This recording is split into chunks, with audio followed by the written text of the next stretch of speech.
Kwa sababu na Irani haipigani kuunganisha Wasuni na Washia. Wa Irani wanataka kueneza dola la Kishia mashariki ya nini?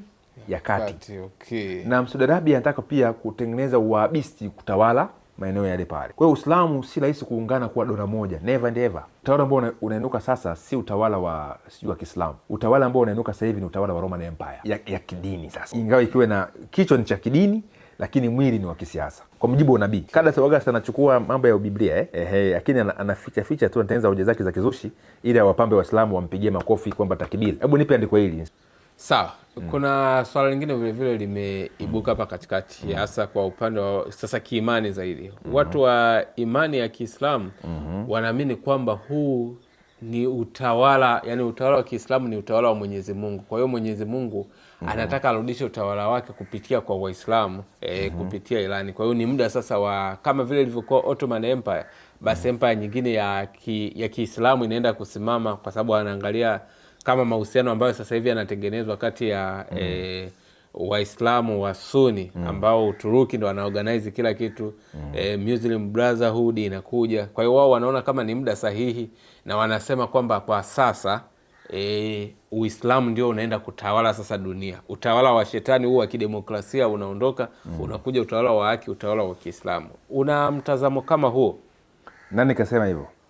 Niliongea na Shekada, lakini nafikiri ni mtazamo wa Waislamu. Hata ukiwafuatilia Waislamu ambao wanakuwa nao ni wachambuzi, wanavyochambua ni kwamba wale Waislamu wa Irani wameshinda, na wanachohesabu kwamba imeshinda dini, kwa sababu wale wanapigana jihadi, wanapigana kidini. Wanasema kwamba ile dini imeshinda na ndio inaenda kutawala, na kama wanavyosema, kama ambavyo zimekuwa zikitoa data mbalimbali, unaona Ulaya watu wanaslimu wengi. Kwa hiyo ushindi mkubwa unakuja ni kwamba Uislamu sasa unakuja kutawala dunia. Na kwa mfano Shekada nilivyoongea naye akasema kila baada ya miaka 100 huwa unauisha tena utawala. Kwa hiyo utawala wa Mwenyezi Mungu ndio unakuja tena kupitia Uislamu. Hakuna mtu muongo kama Shekada. Bwana Shekada ni mwanasiasa yule. Kwa hiyo sasa issue ni kwamba na Waislamu wanamuunga mkono. Sababu Waislamu tatizo moja ambao wako nalo ni moja. Chochote ambacho kitafavor Uislamu hata kama ni uongo na kikubali. Sawa. Sasa mpaka hapa Ndio. Na muhitaji Shekada tuzungumze naye. Nimeshaongea naye. Sawa. Ni muda tu na tujoseti vizuri. Nataka tufanye naye mdahalo kuhusiana na kitu ambacho atakipotosha, hasa kuingilia mambo ya unabii wa Danieli na Ufunuo. Sawa. Wapi na wapi Muislamu akajua mambo ya Biblia? Okay. Sasa huo ni uongo bwana Simulisi. Sawa. Cha kwanza turejee historia. Umesema amejenga hoja kwamba baada ya miaka 100 utawala wa Kiislamu unafanyaje? Unahuishwa tena. Why? Kwa nini usiwepo moja kwa moja? Si ala na nguvu. Kwa nini mwaka 100 unatawala unaondolewa? Afu unakuja tawala tena wa kikafiri, unakuja tena Uislamu kusafisha. Huo ni unafiki tu. Anaongea kwa mifano ambayo tayari imeshatokea, kwa sababu kweli Mungu tunaona anatumia watu wake, lakini watu wake huwa wanakuja tena wanaanguka tena wanainua. Kwa mfano wa watu wa kama Israeli ambao tunasemaga ni taifa lake. Tunaona vile vile linaangushwa linainuka, linaangushwa linainuka. Mungu akuitaka Israeli tawale dunia. Okay. Mungu anataka Israeli iwe taifa ambalo litafundisha ukweli wa Mungu. Okay. Hakutaka Israeli ishinde kwa silaha. Mata hao Israeli hao wanapopambana kwa silaha, mwisho kuna wakati kwa tafeli, ndipo sasa watapata fikra ya kumpokea Masihi ambaye ni Bwana wetu kulingana na unabii unavyosema. Okay. Maana yake nao hao sio kwamba kwa sababu ya Mungu, hata wanachokifanya si kwamba ndo wanatuma na Mungu afanye. Hapana. Okay. Lakini Mungu pia anawaprotect. Okay. Kwa nia gani? Mungu ashaweka mkono kwamba hawataangamizwa. Okay. Lakini si kwamba wanachokifanya pia ni sahihi. Okay. Sababu zaidi pia na magwaride muli ya ushoga. Je, Mungu anaruhusu? Okay. Taifa la Mungu linakuwa na magwaride ya ushoga? Hapana. Yaani unaruhusu kuwa ile Tel Aviv kuwa ile safe haven ya mashoga. Okay. Huo ni ukweli ambao nataka tuseme. Okay. Kwa hiyo Mungu anawaprotect, sababu kusoma Biblia kuna sehemu alikuwa anafanya maovu mengi tu. Ndio. Kwa sababu ile mataifa taka kuangamiza, Mungu anaamua kuwalinda, si kwa sababu wao ni wenye haki, ila kwa sababu ameahidi atawalinda. Hata leo mara nyingi Mungu anatulinda si sababu sisi tumekuwa watakatifu. Okay. Si kwa hivyo tu. Ndio. Kwani wewe ndugu yangu umemisiwa na vitu vingi njiani. Vingi tu umemisiwa hapo. Sawa. Je, wewe ni mwema sana mpaka Mungu akushawishike? Hapana. Ni kwamba tu Mungu ameamua kukulinda. Ni kama vile baba wa nyumba, baba mzazi. Ndio. katoto ni kakorofi tu, lakini anakapeleka shule. Sasa kakorofi lakini kanakula wali samaki ndani ya nyumba. Okay. Kuna maana ule ukorofi haumuondolee yeye kutumikiwa au kuhudumiwa, kutokuwa mtoto. Kwa hiyo Mungu alisema Israeli atawaprotect, unaona, watapata mazila lakini hawataangamizwa. Okay. Ana mpango nao. Sasa kuja katika eneo hili la hoja yako ya Uislamu, ndio kwanza ni uongo. Hebu tusome historia kidogo. Ndio.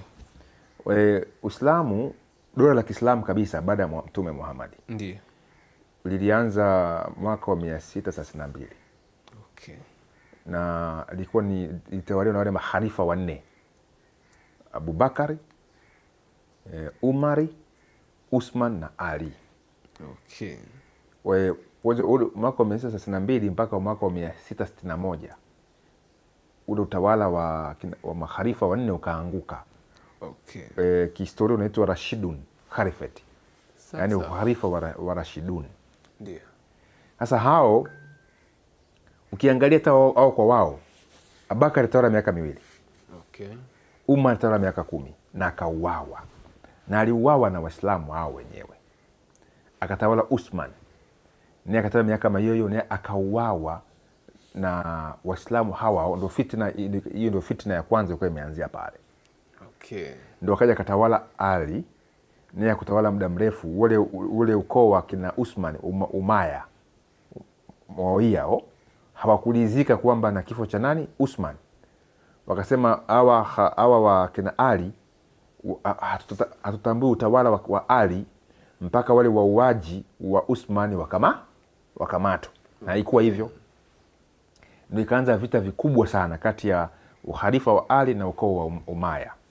Ndio mwisho wa siku Ali akafa na Huseni akauawa na kina Zaidi ambao ni uzao wa kina Umaya.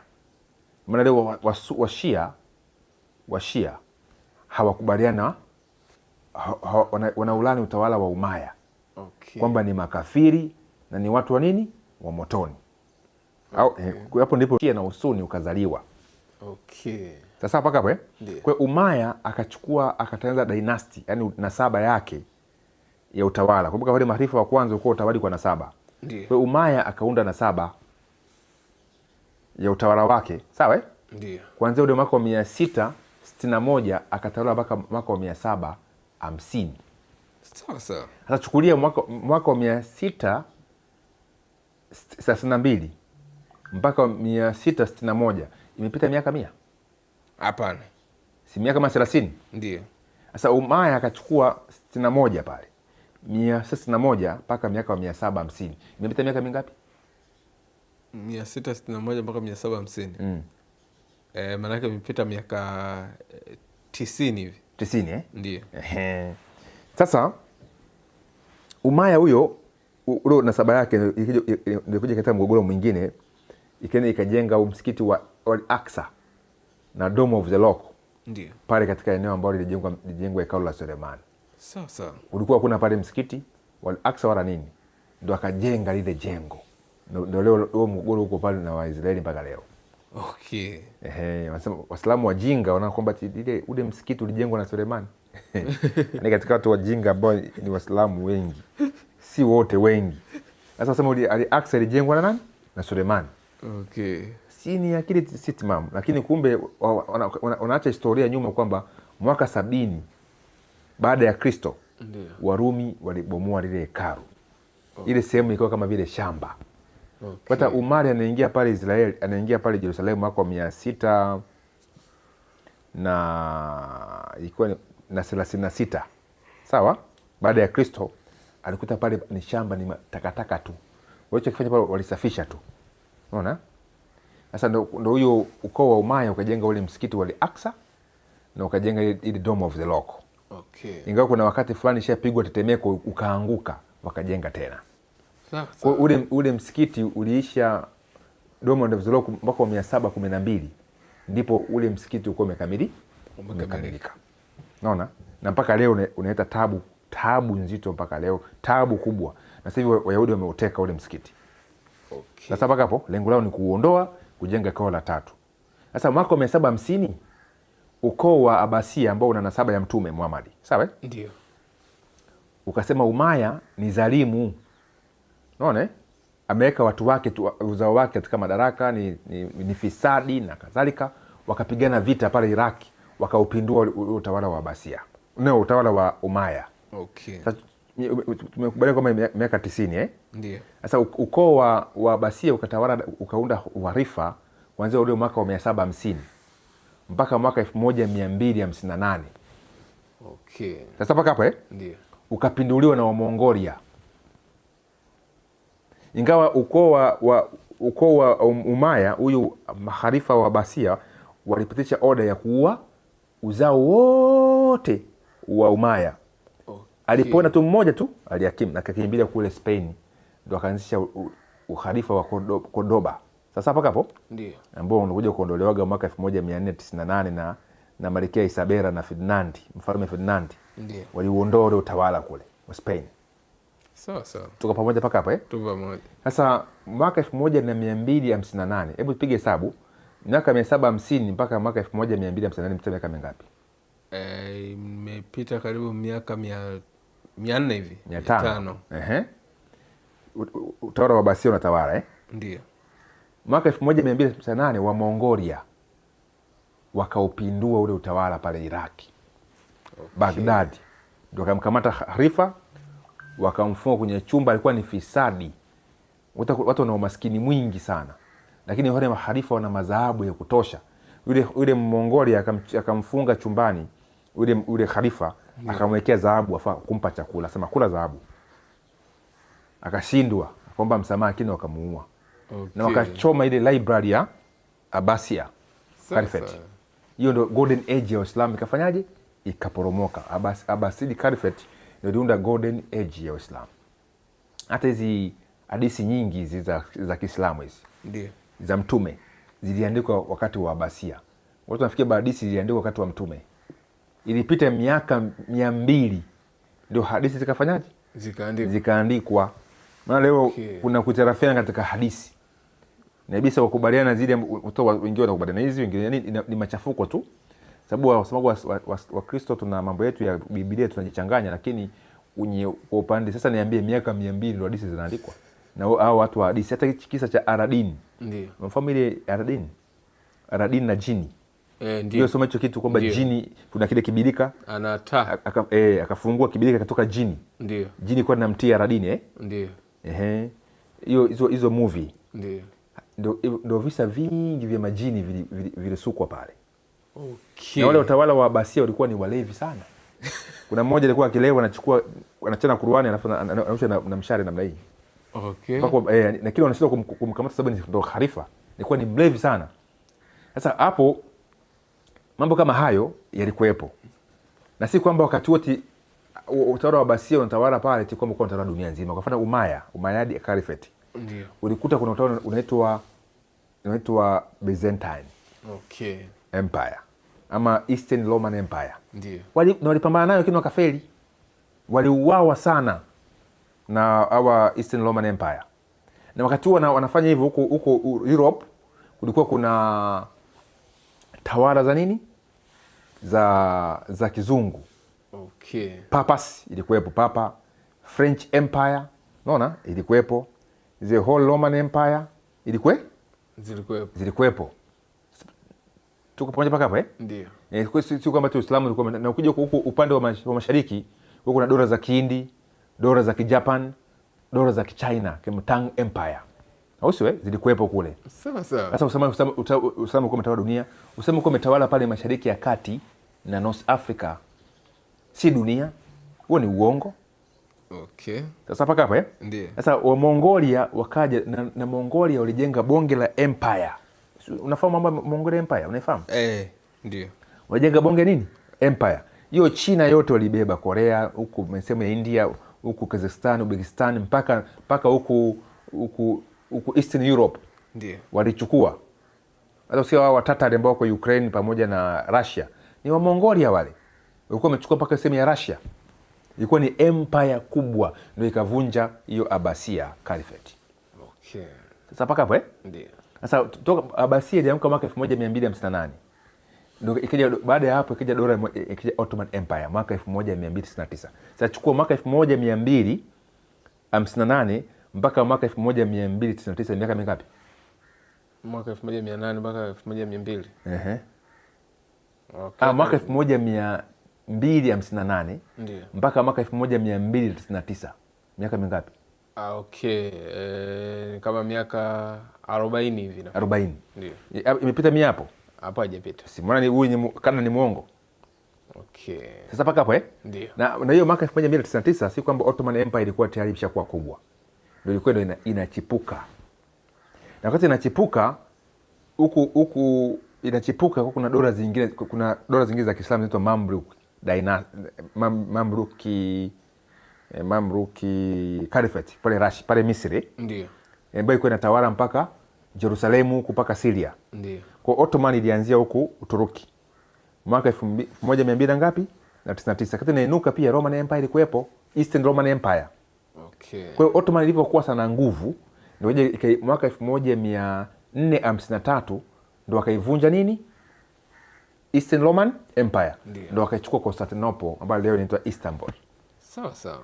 Sasa niambie mwaka 1299 mpaka mwaka 1453 ndio wanaivunja Ottoman. No, hiyo Eastern Roman Empire. Imepita miaka mingi hapo. Ndio. Na wakati umeinuka hao tena Waislamu wa Uturuki wakaja wakaangusha utawala wa Mamluki pale Misri mwaka 1517. Okay. Wakawanyang'anya Mamluki Jerusalem mpaka Syria. Sasa paka hapo Ndio. Na nyuma yake kidogo walipambana na dola la Kishia mwaka 1514, dola la Kishia inaitwa Safavid Caliphate pale Iran. Okay. Ambayo ilikuwa limetawala mpaka Iraki kote huko.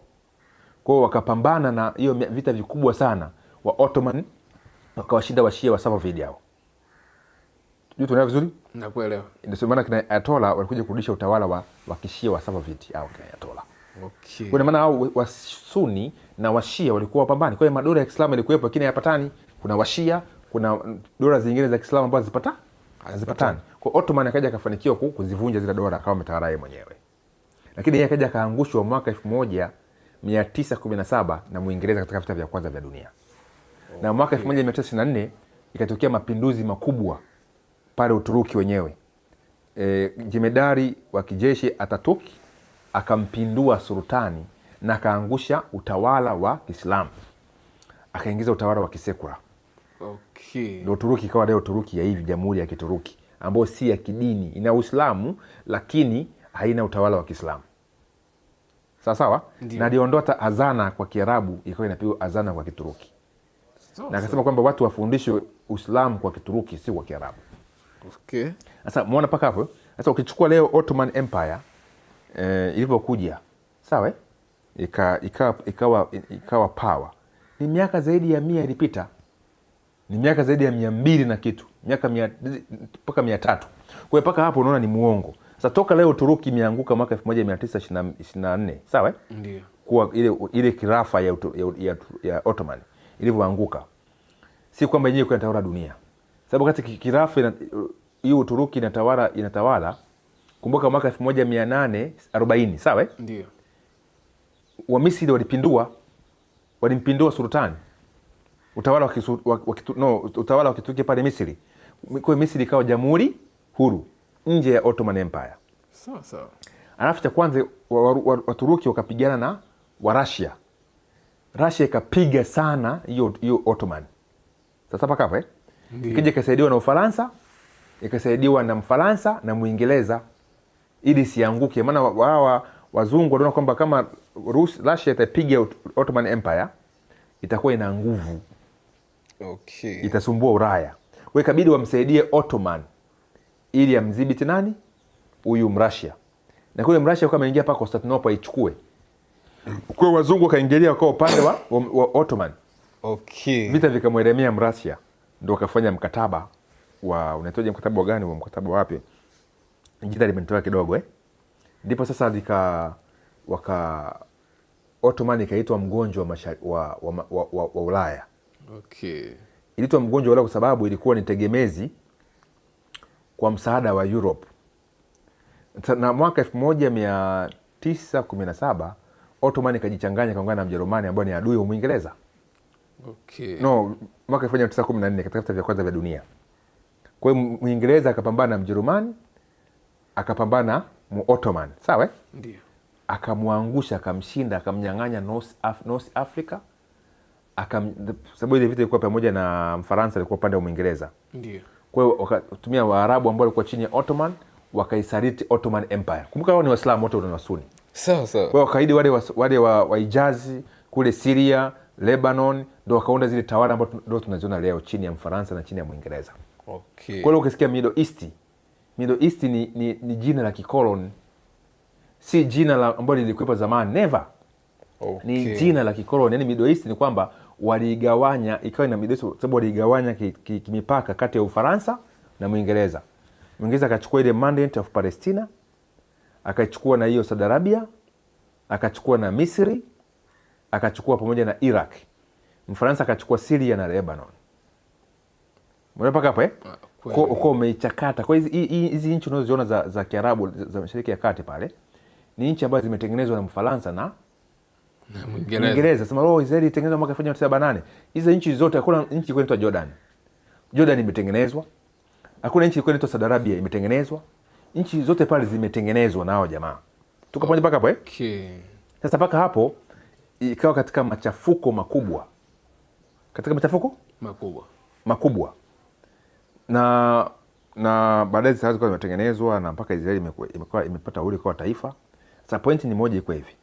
Ndio nikuambia sasa kitu kimoja ukielewe. Ndio. Toka Ottoman imeanguka mwaka 1924. Sawa? Ndio. Leo imepita miaka mingapi? 1924 mpaka 2024, maana kama miaka 100 hivi inafika. Imefika 100. Ndio. Utawala sasa umerudi? Ndo sasa hivi sasa Mwalimu Kada anasema ndo unarudi hivi tunavyoona hivi wanaungana. Kwa njia gani? Kwa njia kama Uturuki hivi wanaungana kutengeneza ile Wasuni, alafu na Iran tunavyoona amesimama imara, manake ndio utawala sasa wa Kiislamu. Hao wote wanaungana pamoja. Wanakuja wanaungana pamoja sasa wanakuja kurudisha ule utawala wa Mwenyezi Mungu duniani. Kwamba Wasuni na Washia wanakuja kuungana.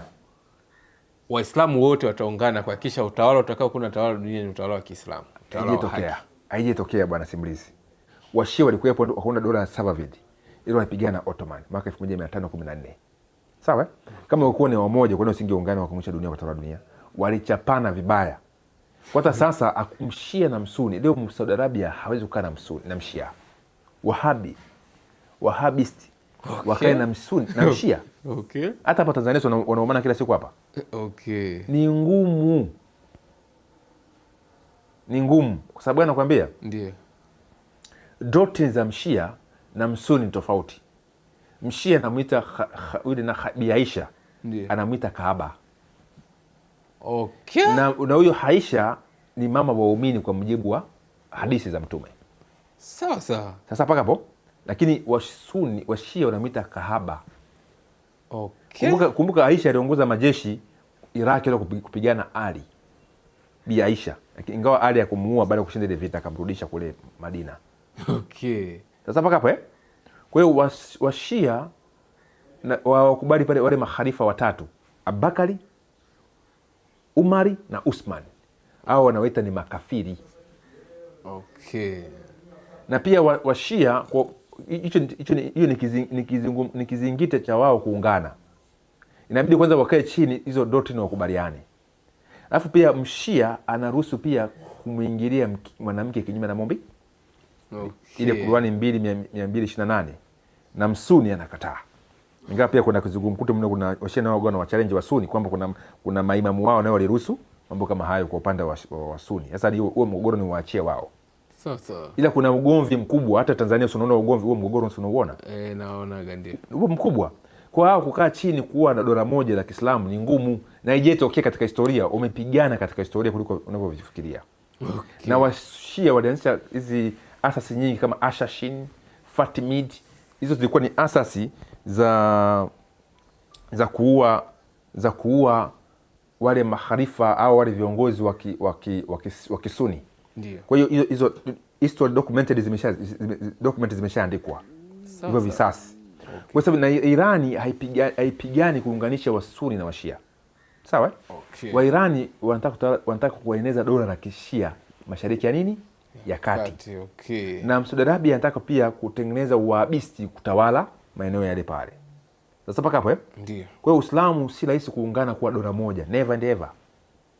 Mimi nafuatilia migogoro ya maimamu wa Kishia na mashehe wa Kisuni, si tu hapo Tanzania, duniani. Hata katika vita kama hivi vinavyoendelea, maimamu wa Kishia wanawalani sana Saudi Arabia, wanalani sana Katari. Sawa? Hebu niambie leo Mohamed Shara amekubaliana na Marekani kuipiga nini? Hezbollah. Utakiwa watu kwa na umoja hawa? Hapana. Never and ever.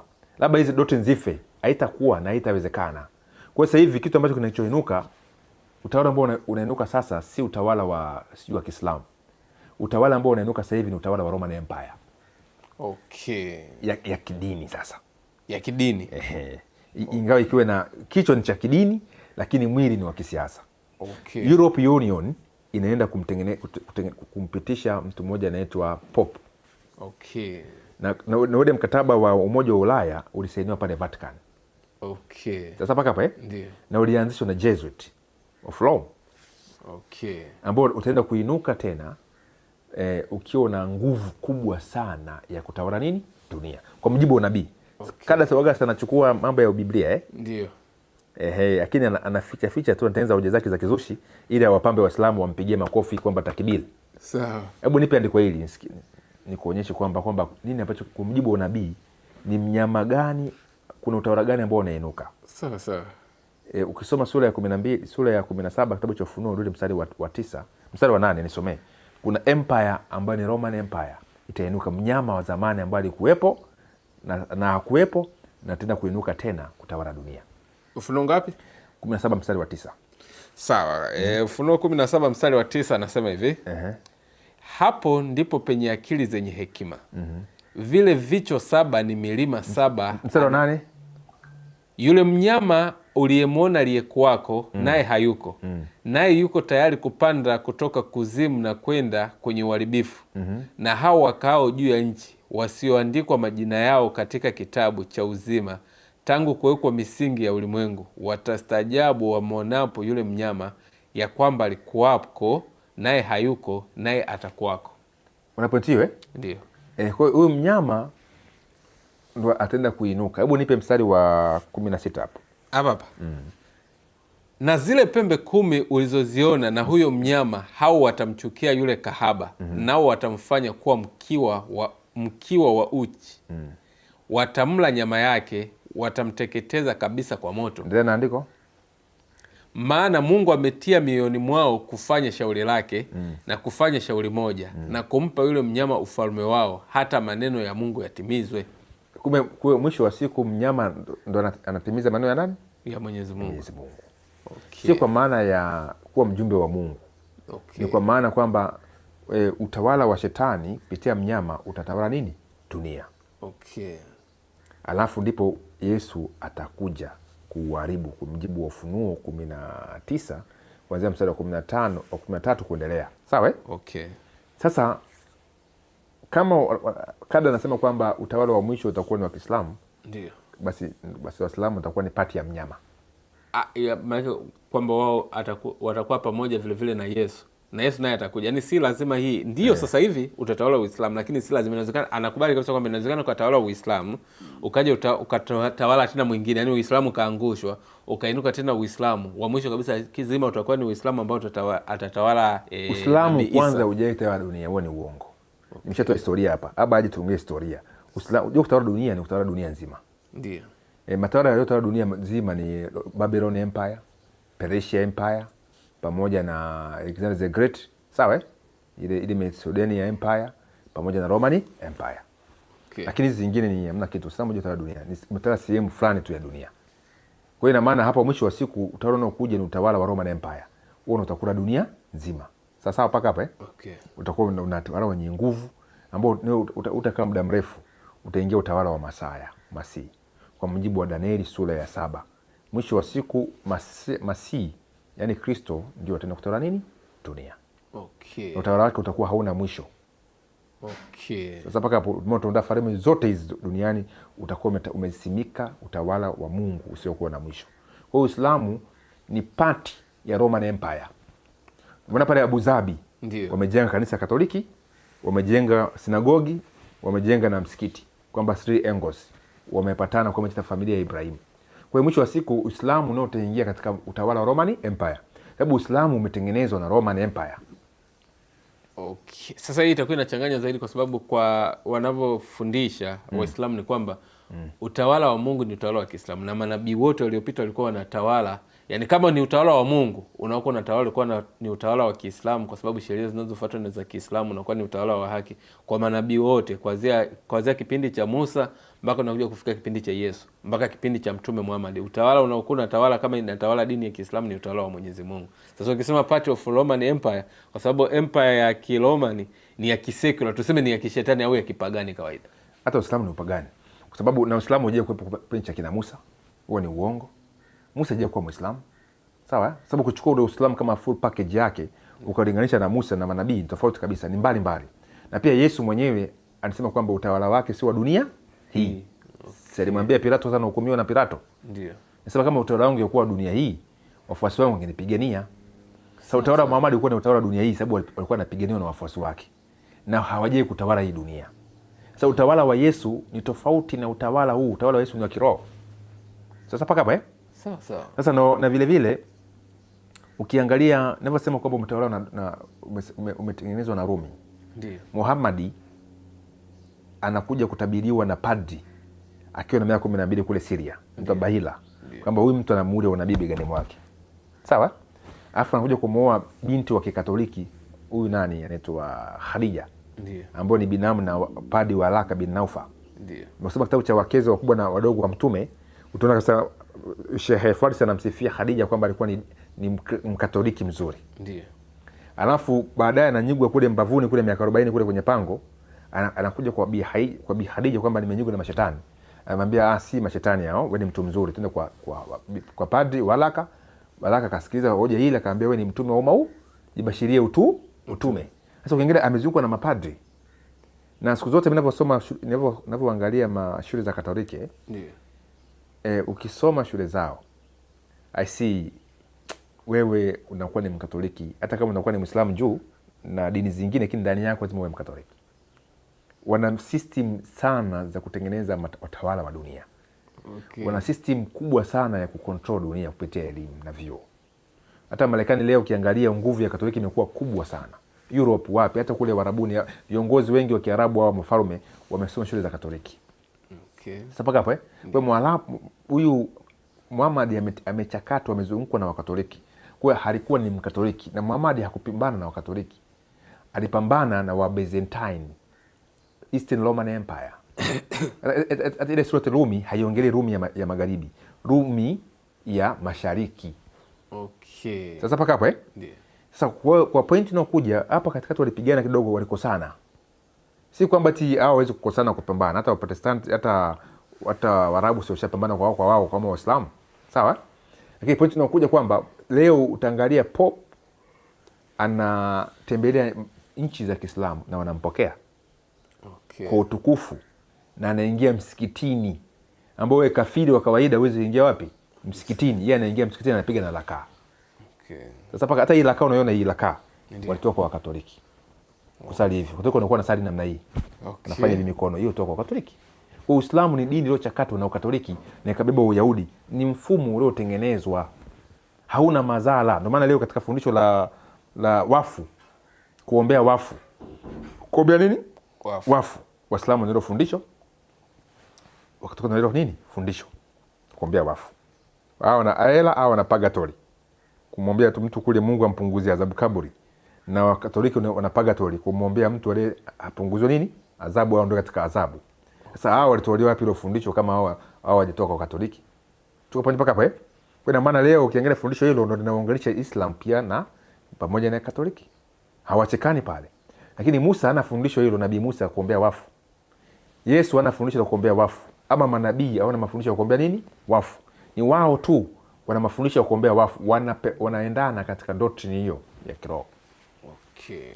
Sawa sawa eh? Sawa Kwamba kuna adhabu kule na wao wanasema kuna adhabu kule, mambo kama hayo. Kwa hiyo mambo, kuna vitu ambavyo wakati mwingine nafikiri somo nishatoaga nyuma hilo na kulinganisha kwamba kwa wakati mwingine tutaje kulinganisha kwa nini naposema kwamba Uislamu tofauti na Katoliki. Kuna ukatoliki mwingi sana ndani ya Islam. Sasa unachokisema sisi ni Islam, tuna msikiti hao na kanisa. Hao wanasema Yesu ni mwana wa Mungu, sisi tunasema Yesu ni mwana wa Mungu. Watu wanafikiri bado huo ndio tofauti. Hapana. Hata Katoliki haina mwana wa Mungu. Sababu mwana wa Mungu, ukisema Baba, Mwana, Roho Mtakatifu, unasema Yesu ni nafsi ya Mungu. Wewe ni mwana wa Mungu, si mwana wa Mungu halisia. Kwa hiyo ukija kwa Uislamu huku pia wanasema Yesu si mwana wa Mungu moja kwa moja. Sasa hiyo ni hoja ambayo nitakuja kuileta wakati mwingine, utaona kwamba Uislamu ni Katoliki B na upo katika mpango mpya wa ulimwengu. Kwa mfano, degree ya 32 ya Freemason ndio unaapa kwa Allah na kwa Mtume Muhammad na kwa Qur'ani. Wameweka Biblia hapo, lakini video hawaiapi. Kwa degree ya 32 lazima uwape kwa Qur'ani, kwa Allah na Mtume Muhammad. Okay. Hilo lipo hivyo kweli? Ndio. Waingie kwenye degree 62 ya Freemason. Alafu hata pale Freemason ya Misri wanavaa kibagarache fulani chekundu. Alafu kina upanga hapa umepita mara 2 namna hii. Sawa? Upanga umepita mara 2. Hiyo ni moja ya degree kubwa sana. Alafu degree ya 3 unaapa kwa fundisho la Utatu Mtakatifu. Okay. Na fundisho la Utatu Mtakatifu ni fundisho kwangu mimi, ni fundisho la mpinga Kristo. Okay. Na degree 62 mnaapa kwa Allah na Mtume Muhammad na Qur'ani. Umeshika Qur'ani namna hii. Kwa hawa behind the scene wanachakata mambo yao. Ndio maana leo ule utawala wa Hashashin wa Kiislamu ile kikundi mbinu zake nyingi zimekuja kuchukua, zimetengenezwa Illuminati. Okay. Na Freemason. Kwa hawa ni huko chini wanaelewana. Huku juu wanaweka kutokuelewana ili mjue kwamba hamko pamoja. Kwa ukiingia hapa unafikiri kama uko tofauti na huyu, lakini kwa ndani nyinyi ni kitu hichi kimoja. Kwa hapo juu tu mnapishana tu, ni malengo na mchakato. Lakini mwisho wa picha hizi dini zote zitakuja kuwa pamoja. Na ajenda ya climate change ndio inakuja kuunganisha hizi zote. Na tayari zishaweza kuungana kwa ajili ya kutengeneza mpango mpya wa ulimwengu. Kwa hiyo Uislamu haupishana na mpango mpya wa ulimwengu, bali Uislamu ni moja ya ajenda ya mpango mpya wa ulimwengu, ni ya tawi mojawapo la Roman Empire, Roman power, Catholic power. Hiyo ndio iko hivyo. Kwa hiyo sasa nafikiri kama mtu anataka ajibu hizo hoja, aje apangue hizo hoja zangu nilizozijenga. Ingawa leo sijachimba sana vitabu, lakini nimeweka kama mtasari katika hoja hizo. Sawa, tumalizie sasa. Kubwa ambalo tulikuwa tunaongelea ni kuhusiana na vita pale Irani, Israeli, Marekani. Tufanye kama summary ya ambacho tumekiongea. Vita kama nilivyosema kwamba inaendelea. Hapa sasa hivi watu wanajipanga tu. Hakuna nia ya dhati ya kusitisha vita. Hakuna nia ya dhati. Hapa nisema kwamba labda sasa Irani ikubali mipango yote ya Marekani. Okay. Na wasio hapo ni watakubaliana. Lakini kwa sasa kwa sababu kuna kupishana na nini mazungumzo kama haya, bado ni wana buy time. Ikifika right time watainyusha mapambano. Na Israeli tunavyomsikia sasa, mapambano bado yanaendelea kule Lebanon, ambao Irani hataki Lebanoni ishambuliwe. Kwa hiyo mpaka hapo ni mchakato ambao hujakaa sawa. Sawa. Kwa hiyo vita vitainuka, na ingawa siombei vita. Kwanza mimi nashukuru kwanza hata mapumziko kidogo, tumepata afueni ya mafuta.